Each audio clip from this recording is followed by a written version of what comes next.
नमस्कार दोस्तों, मैं सत्यम कुमार एसएसके एकेडमी में आप सभी का बहुत बहुत स्वागत है। दोस्तों, हमारा नया यूट्यूब चैनल एसएसके एकेडमी है। इस पर हम दो सीरीज स्टार्ट करने जा रहे हैं। एक वोकैबुलरी, दूसरी NCERT text book series. Vocabulary series हम 6 सितंबर से स्टार्ट करने जा रहे हैं और एनसीईआरटी सीरीज हम 14 सितंबर से स्टार्ट करने जा रहे हैं।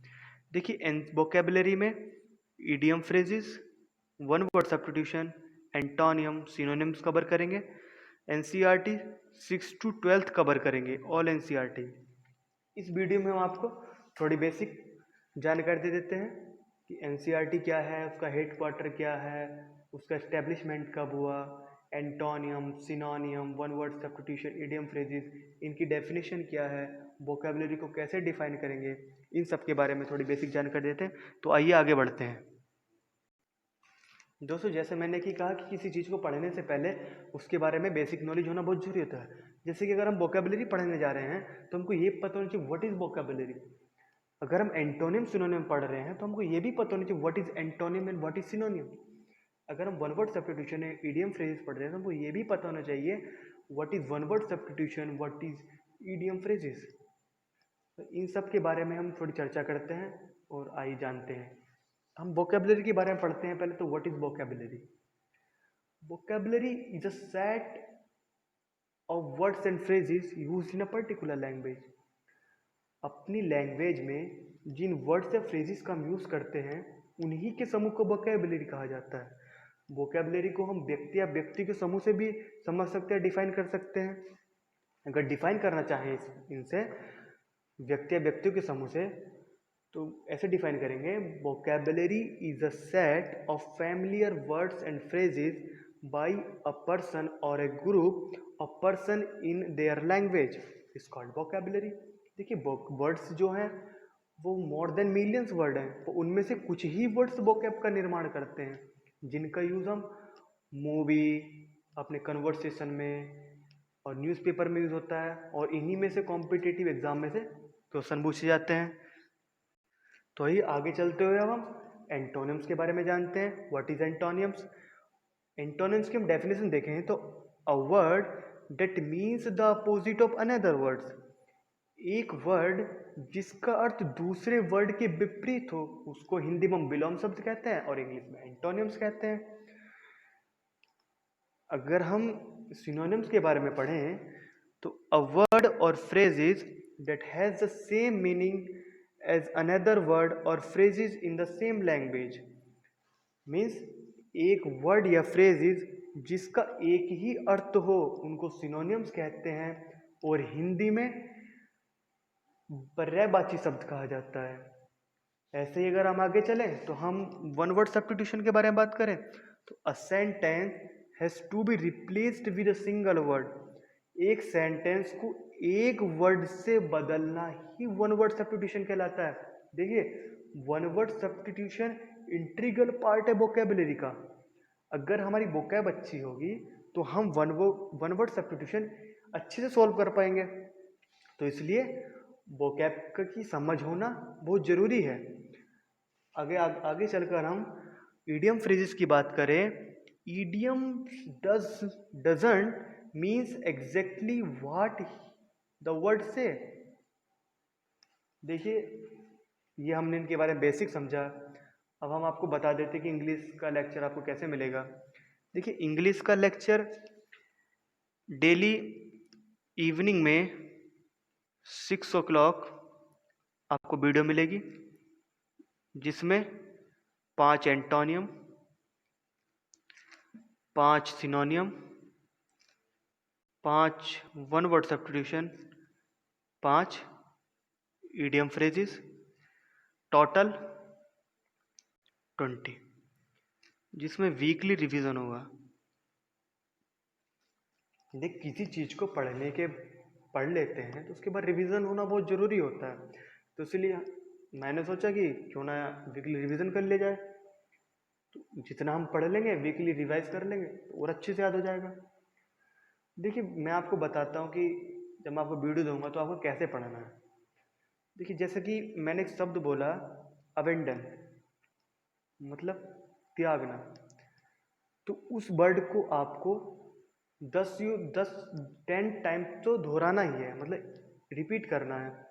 Abandon abandon abandon abandon abandon abandon abandon abandon means त्यागना। अब इसका एंटोनियम देखेंगे, इसका सिनोनियम देखेंगे। ऐसे हम वीडियो इस तरीके से आपको पढ़ना है। तो आइए अब हम थोड़ा एनसीईआरटी के बारे में जान लेते हैं कि एनसीईआरटी क्या है। अगर हम एनसीईआरटी के बारे में पढ़ने से पहले हमें एनसीईआरटी की फुल फॉर्म याद होना बहुत जरूरी है। एनसीईआरटी की फुल फॉर्म है national council of educational research and training में रिसर्च, एजुकेशनल के ऊपर रिसर्च, फिर उसके बाद ट्रेनिंग। इसलिए एनसीईआरटी की बुक जो है ना वो बहुत इंपॉर्टेंट हो जाती है पढ़नी। और एक दूसरी बात, गवर्नमेंट एग्जाम कराती है। एनसीईआरटी की बुक गवर्नमेंट है, गवर्नमेंट की बुक है ना एनसीईआरटी, तो इसलिए इसको पढ़ना भी बहुत जरूरी हो जाता है। गवर्नमेंट अपने ही रिसोर्स से ही क्वेश्चन पूछेगी, अधिकतर एनसीईआरटी से ही क्वेश्चन पूछे जाते हैं, इसलिए एनसीईआरटी पढ़ना बहुत जरूरी हो जाता है। देखिए टोटल एनसीईआरटी हमको 40 to 44 पढ़नी पड़ेंगी, लगभग इसी के बीच हमको टोटल एनसीईआरटी पढ़नी है। इसी के बीच हमें एनसीईआरटी पढ़नी है। अब देखिए मैं आपको बताता हूँ कि एनसीईआरटी क्यों ज़्यादा वो हो जाता है, क्योंकि ये सबके पास अवेलेबल है, सबके पास अवेलेबल होती है एनसीईआरटी, तो इसलिए गवर्नमेंट सोचती है कि यार क्यों ना इसी में से क्वेश्चन पूछ ले। तो एनसीईआरटी इसलिए, अगर एडवांस बुक पढ़नी है तो मेरे हिसाब से पहले आप एनसीईआरटी कवर कीजिए, वहाँ से बेस स्ट्रॉन्ग होगा, फिर आप एडवांस बुक पे जाइएगा। देखिए अगर हम बात करें कि इसका हेड क्वार्टर कहाँ है, हेड क्वार्टर है इसका दिल्ली में,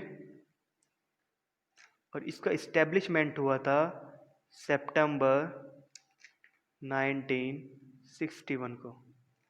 ठीक है, अब मैं आपको बताता हूँ कि एनसीईआरटी हम कितने तरीके से पढ़ सकते हैं। देखिए एनसीईआरटी पढ़ने के दो तरीके हो सकते हैं, एक सब्जेक्ट वाइज रीडिंग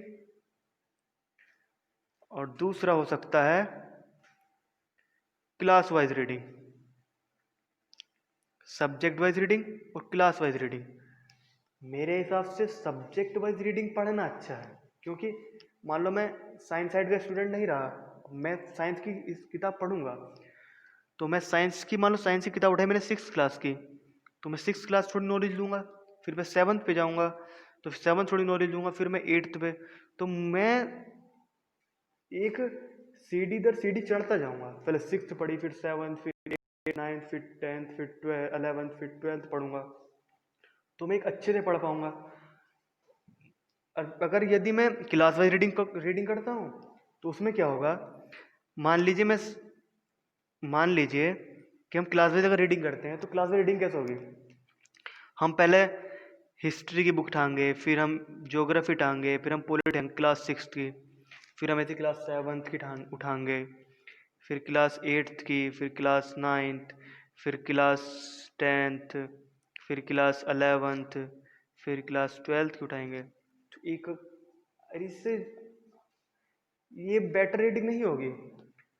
अगर मैं साइंस साइड का स्टूडेंट नहीं रहा तो मेरे लिए बेटर रीडिंग नहीं होगी, तो इसलिए मैं समझता हूँ कि बेटर रीडिंग यही है कि हम सब्जेक्ट वाइज रीडिंग करें। पहले किताब वो उठाइए जिसमें आपको इंटरेस्ट है। अगर आपको ज्योग्राफी में इंटरेस्ट है तो आप ज्योग्राफी पढ़िए, जिससे आपको इंटरेस्ट डेवलप होगा, फिर आप ज्योग्राफी पढ़ेंगे, फिर हम आगे चलकर फिर हम पॉलिटी उठा लीजिए। सब सारी में पढ़िए जिसमें आपको इंटरेस्ट नहीं है, क्योंकि उस टाइम लो आप पढ़ते आएंगे तो आपको आखिर लो इंटरेस्ट डेवलप हो जाएगा। और देखिए एनसीईआरटी का मैं आपको बता देता हूँ कि एनसीईआरटी की जो सीरीज़ है हम वो 14 सितंबर से स्टार्ट करने जा रहे हैं। ये सीरीज़ हम क्लास 6 से स्टार्ट करेंगे टू क्लास 12 तक।